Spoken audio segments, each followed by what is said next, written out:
Good morning. I'm Jeff Lasky, the CEO of the Shore-Barrington Association of REALTORS, NSBAR. It is my honor and pleasure to introduce my running mate for today's podcast, Mr. Chris Stevens. Good morning, Chris.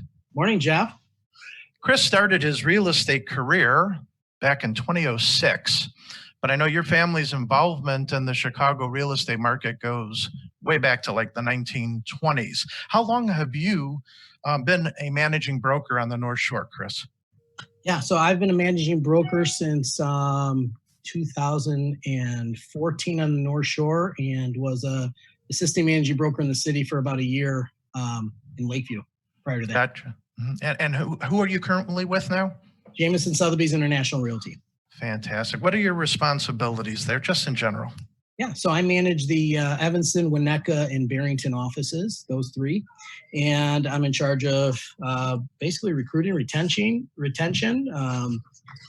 making sure that agents are up to speed on all training and compliance, and do a lot of education and all those things. Fantastic. Chris, by the way, in his spare time is the president of NSBAR. So thank you for squeezing out a few minutes of time for us today. And I mean it when I say squeezing out time, despite this worldwide pandemic that we're all dealing with, you're staying very busy. What are the things occupying most of your time right now? Yeah, absolutely. So it's my pleasure to be on, and most of my time is working and dealing with agents, problem solving, deal doctoring. I know that there's a lot of questions and concerns, and we're in uncharted territories right now. So, many of the agents are experiencing things that they haven't been. I got into the business in early 2006, and I only saw kind of a downward market for my first few years in the business. So I think that being able to grow my business when I was a selling agent, and being able to navigate through 2008 through 2010, and even before that 2007 to 2010, brings a lot of value to the table. There's many agents that just got into the business since then in 2011, 12, 13, that they've been in the business for a long time, but they always saw that upward trend, and never those types of things, or deals falling apart. I know that in the last week that the jumbo market has taken a turn. So there was a lot of people that had clear to closes with 10 and 15% down jumbo purchases. And they had 2 or 3 years of reserves, but and they were clear to close, ready to go, strong, very good, strong borrowers. And some that were supposed to close yesterday on Monday, and on Friday got a call, or last Wednesday got a call saying that product is no longer available, so that they couldn't close on their loan. So having to deal with those types of things, and being strategic, and maneuvering, and getting them in touch with the right people, and seeing how we can restructure their deals. And those types of things. People, depending on their job classification, they might have lenders that are coming back. So those are a lot of the things. But go ahead. Well, it just sounds to me like, well, obviously one can't say conducting business as usual, but it's certainly business is still carrying on. And in fact, from your perspective, from a managing broker's perspective, in many ways, you're as busy as you have always been. It's just in a different way, right? I would say I probably worked harder in the last 3 weeks than I have in the first 3 months put together of this year. I think that, I do a lot of coaching and training of agents, and right now, instead of one-on-one meetings, we're doing a lot of Zoom video calls, WebEx, talking to sellers in joint, via email or conference calls, and those types of things with the agents on the calls. So now, the interesting part of this to me, from your perspective, do you spend time, trying to think of practical ways to help your associates deal with this unique circumstance, certain advice, things like that? Absolutely. So putting together different procedural things in terms of how to handle a showing, how to handle a final walkthrough, how to handle virtual showings, and those types of things. So putting those procedures in place and making sure that everyone has best practices on what the new norm is. I think that going forward, the way we conduct business is going to be very, very different, and there is going to be a new norm. So being able to be a part of that and helping people restructure their businesses and put systems in place so that they're safe, their clients are safe, and everyone's safety is at not at risk. We wrote up a hold harmless letter for our brokerage to send out to the buyers that are coming through, so that they can do that, and showing procedures that we send to the buyer's agents if it's our listing, and letting them know this is how the showing is going to go. I'm going to have the lights turned on and the doors open. It's going to be a no-touch showing, and I will be there, and then I'll wait outside so you guys can be alone in the property. And it's we're going to sanitize you before you come in and after you leave. So this way, there's no liability for both the buyers and the sellers coming in. So we're trying to mitigate that risk. And I found interesting your reference to, a new way or different way of doing business. Is it helpful at all at this point in time to counsel your associates, hey, this too shall pass. There's going to be, eventually things are going to return to a semblance, maybe of normal, but not necessarily normal, right? Absolutely. And that's the thing we kind of focus on, that this is uncharted territories, because even when the market crashed in 2008, there wasn't any safety concern. So this is a little bit different on that, but in terms of the consumer confidence and those types of things, and questioning, is real estate a good investment right now? Should I be taking advantage of this? Have we hit the bottom? Am I buying at the top of the market? Should I be waiting? Those kind of questions are still the same from that we've gone over most recently in 2008, 2009.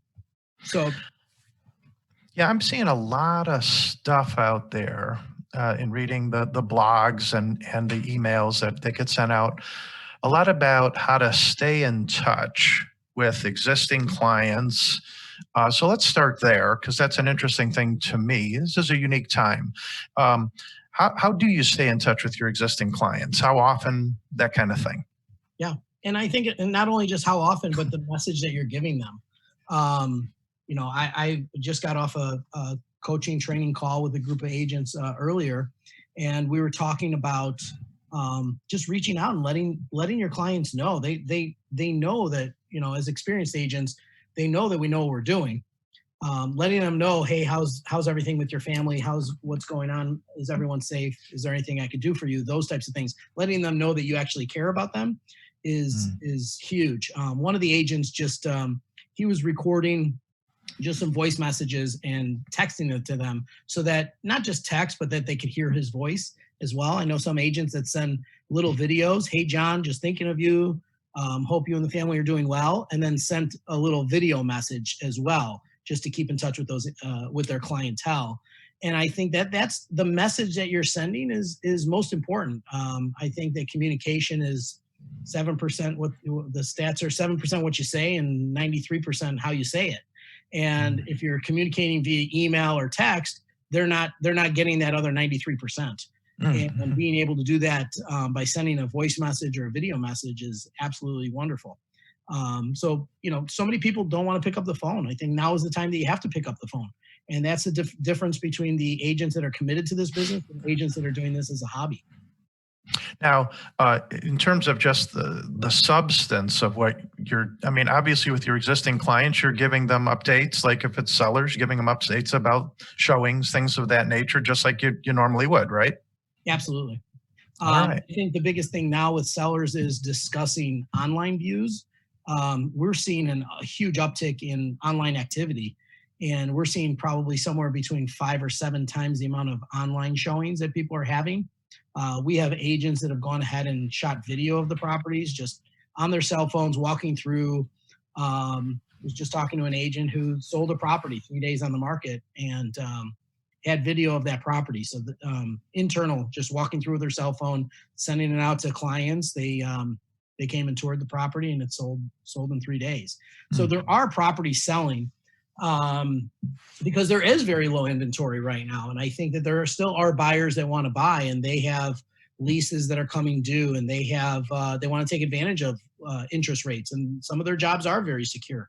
So they want to take advantage of the market right now. I think it's very important to understand that is interest rates rise 1%, you lose 11% buying power. So there's buyers right now who talk to their agents and say, well, I don't want to buy at the top of the market right now. I'm not sure when I think that I'm buying it at a premium right now and prices are going to drop.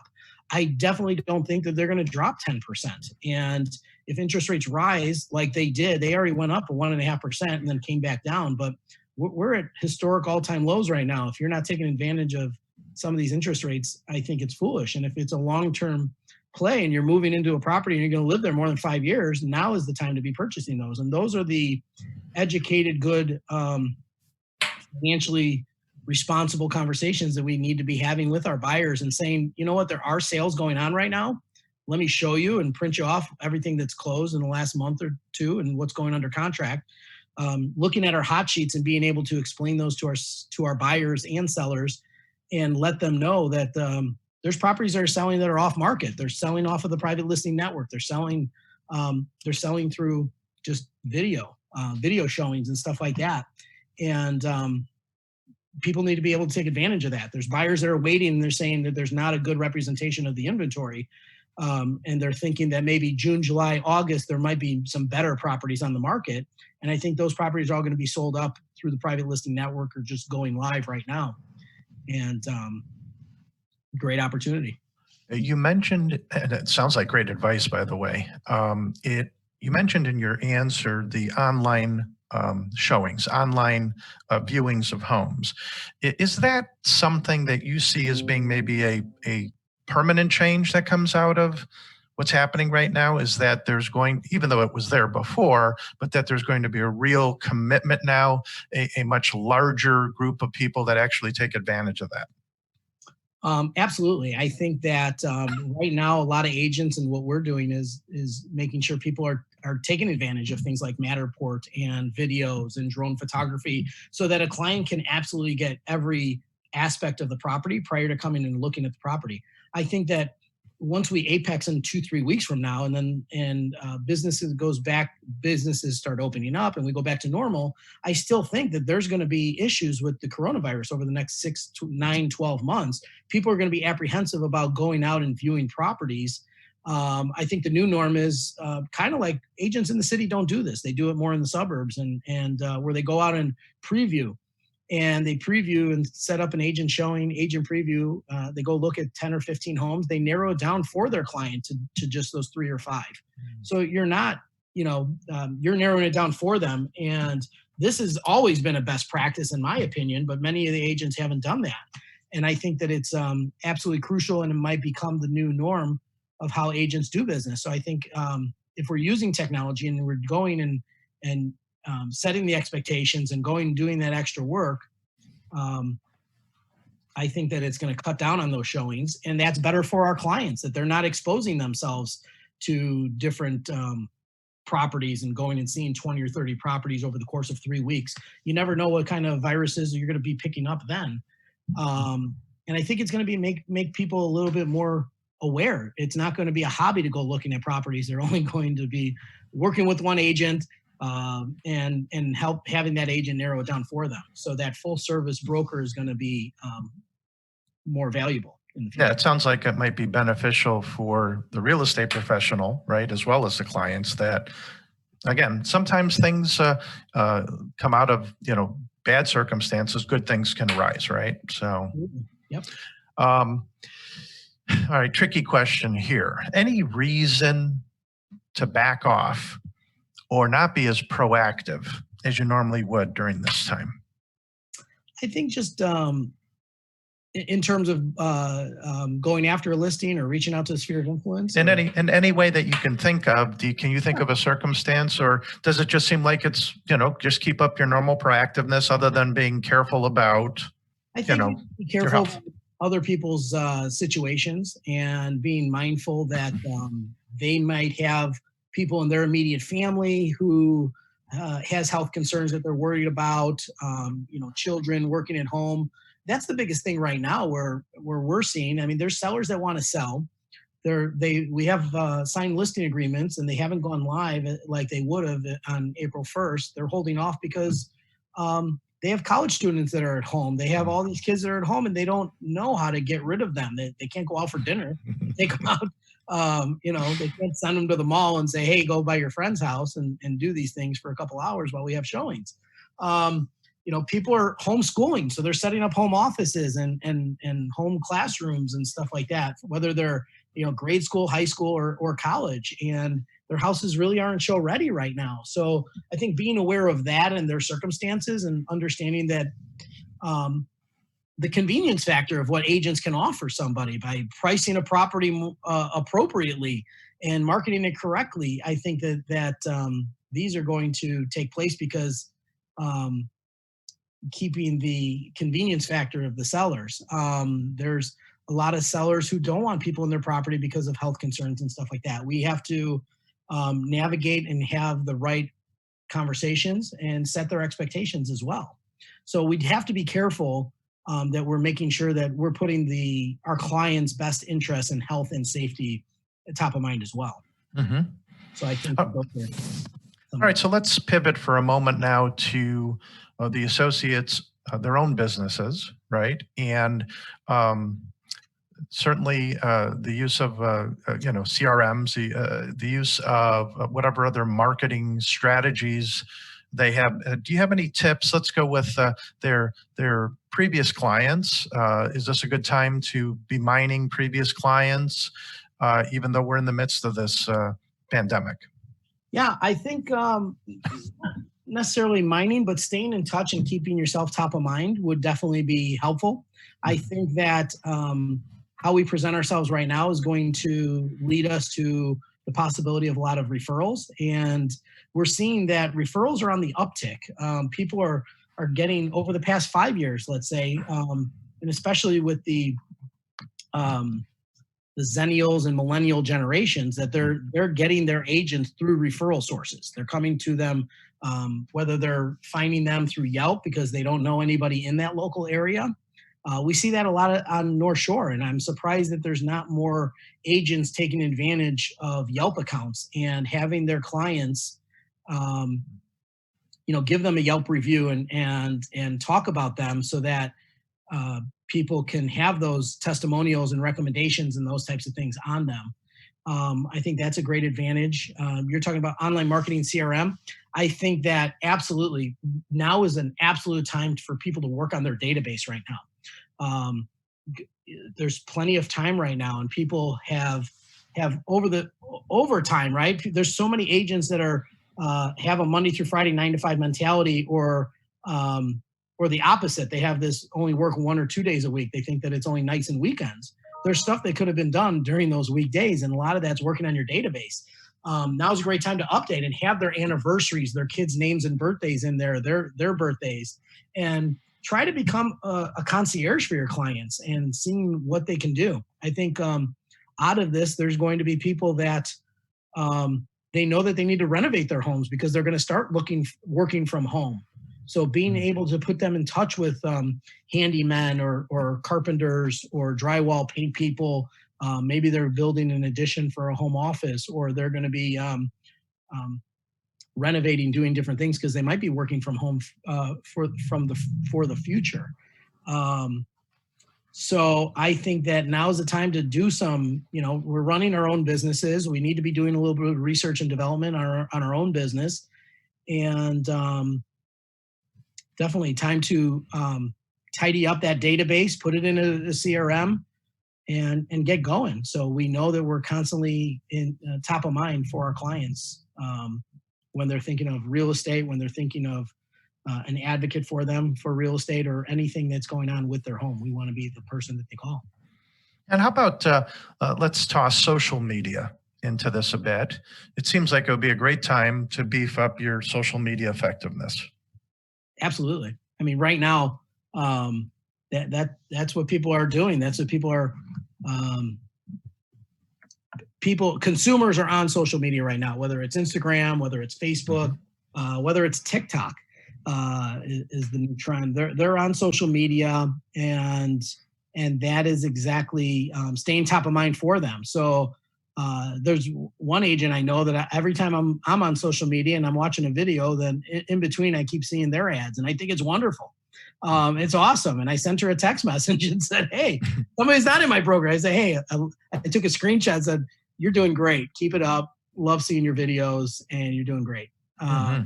So now is the time for, if anybody was doing print advertising before, I would say that now is the time to do things like AdWorks or Facebook campaigns or Instagram ads and those types of things, because people are online. They're working from their computers. Companies have sent people home with their work computers. So, I mean, everyone has a computer at home, and they're on different websites and social media, and that's where they're hanging out. So it's a great opportunity to beef up their social media, and that includes biographies. You know, their landing pages and their bios. I see so many times agents that they haven't touched their bios in 5 or 10 years, and now is the time to absolutely work on that and your digital exposure. I think everyone should Google themselves today, see what goes up, and see what they look like online. Right, and you mentioned that. I was thinking as you were talking about this, about agents and their own websites, right? Yeah. And this, I mean, what better time than to really sharpen up their website? And guess what? That's where people are going to see you, right? I mean, that's more so than anywhere else, other than maybe a Zoom call. Yeah, absolutely. I think that in the future, as people are referring people and they're getting those referrals from their sphere of influence, that they're going to Google their name and see what pops up, and before they have that conversation or pick up the phone and make that phone call. So it's important that our social media accounts and our websites are up to date, because that is our first initial impression. And first impressions are important, whether it's a house or it's us when they're looking for the realtor. All right, so now we get to there's always one question in these things where I show how little I know about the industry. So here's my opportunity. I mean, do agents still have farm areas? Do they still take an area and work that particular area themselves? It's something that you recommend? Absolutely. And there's agents who do constant postcard campaigns to a certain geographical farm. And there's agents that do it digitally. So they're doing things through certain zip codes, through AdWorks. You can pick up different zip codes. They're doing proximity marketing through certain companies, where you can put your office as a point, or the property address that you're marketing, and you can pick several points, and that is the target. So you might be doing a 1 mile radius of your office, or 1 mile radius of a certain property if you're marketing that property. So depending if it's promotion of a property or promotion of yourself, depending where you want to be, you could do that digitally as well. So but postcard campaigns, and I think that I talked to a lot of agents that, I tried that, and they tried it for 1 or 2 months. If you are going to be doing geographical farming and you are going to be doing a postcard campaign and doing it in print form, I personally recommend every door direct mail and doing that through the U.S. Postal Service, and that's the best way to get the best bang for your buck. That is going to give you, it's about a third. So you can either pay a third or expand your coverage area for the same amount by 3 times by using something like that. And proximity marketing through digital proximity marketing, I think, is huge as well. That I think is going to become the new norm. Especially, like, let's say, and this is what other businesses have been doing for a long time, and sadly the real estate market we're kind of behind. But let's say you drive past a Starbucks or a Subway, let's say, and you're on social media, and all of a sudden you see a $2 off a sub at Subway to this local location. That's proximity marketing, where somebody within a 1 mile radius, and whether they're driving by or whatever, based on their GPS on their phone and stuff. You could do that for properties where people are driving by, or they live in the local community or live in the local area. And that's just the new way. When people used to get listings, they used to send a just listed postcard to the 200 properties around the area. This is a better way, in my opinion. No, this is, I mean, you hear about proximity marketing. I'm still amazed at my cell phone, and yet, there's some really neat stuff that's going on out there. I know you recommend taking advantage of training and education. I know that. Any suggestions during this time period, this unique circumstance we're in, any suggestions where agents might focus right now?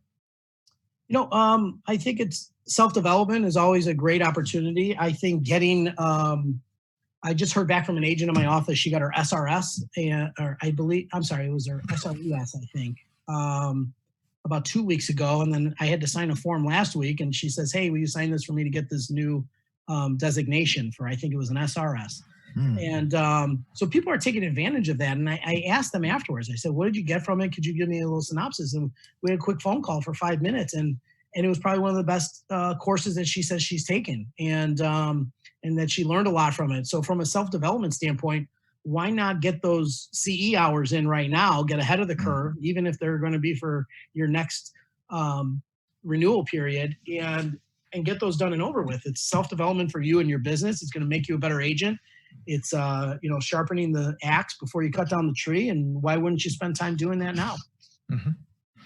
Well, that makes a ton of sense. So now, and I know this is a tough question, but take a stab at this. What is the favorite piece of advice, your favorite piece of advice you'd give? If I'm a real estate professional, I walk up to you and I say, "Chris, what's the one piece of advice you'd give me right now?" I know it's tough. Well, I like to talk a lot, so I try to give a lot of advice. I'm very opinionated, but I would say that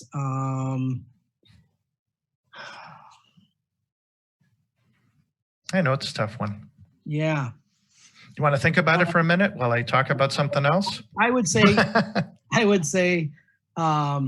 there's nothing that's ever going to replace a face-to-face belly-to-belly conversation, no technology or anything. Pick up the phone, call your clients, and let them know that you care and that you're thinking about them. That's marvelous. Is there anything else you'd like to mention before I do a minute or two myself here? Yeah, I would also say I can never pick one, so I'll pick a second one. Having a schedule and a routine is critical. And there's so many agents that I'm talking to that have phenomenal schedules and have routines, and they've gotten away from those right now because they're in self-quarantine or they're at their stay-at-home orders, and they're gotten away from those routines. And we just have to find a new routine. If that routine was going to the gym in the morning and that's what sparked you, well, maybe it's, you got to go for a walk in the morning instead. You got to figure out a new way to develop a new routine under the circumstances, but we have to have a routine. We're running a business. So many agents get into this business with no sales or negotiator or marketing experience. And it's very important that we have a schedule and we work on our self-development and don't be afraid to fail. Well, brother, I'm going to tell you, man, this was chock full of information. And the neat part about the podcast that we've done here now live is that it's recorded. It's going to be posted up on our website at NSBAR.org. So those of you that have listened can go back and listen again to pick up on the things that you maybe didn't get, full notes on because we had to drive through this thing pretty quickly. The other things I want to mention is, aside from this recorded podcast out at NSBAR.org, there's a few other things. There's certainly the COVID-19 webpage that's there as a resource, once again, for people that need that. On that page, on the forms and contracts page at our website is our addendum that you can use for transactions in case there has to be an adjustment in dates because of what's occurring right now. So certainly take a look at that. And I just want to draw everybody's attention as well to, Chris mentioned, training and education. All of our courses are now being offered online. So you can just simply go to our page, check that out, and have an opportunity to knock out some important training and education while you're working from home. And finally, I want to mention our tech support because it's something that's unique to NSBAR. We've had this part of our staff for many years where we're able to, in the past, we could literally go to your home if necessary to attend to things. Nowadays, we'll do it over the phone. We can remote into your computer very easily as well. And so we can take care of your problems, keep you up and running, and keep you in business while we're hopefully going through just a little bit more time of this really unique circumstance. So I just want to get my, official announcements out of the way, so to speak. Chris, thanks again, brother. I appreciate you taking the time today to give everybody some great advice. And you know what? It's very optimistic, to just keep things going, because guess what? We're going to be back in full bloom, full business soon, for sure. Absolutely. Big shout out to you. Congratulations and welcome to NSBAR. And I want to thank the staff. We got great things going on and some things that have been implemented over the last few months. Jim and our marketing team and Bradley doing these podcasts, and Deborah in education, and everyone else in our tech support and behind the scenes. So the staff has been doing an amazing job and putting the members first. And I just want to say thank you from our membership. All right, brother. Well, thanks again. And everybody stay safe out there. Just a little while longer. Let's just gut it out. And then before you know it, we'll be back. Thanks again.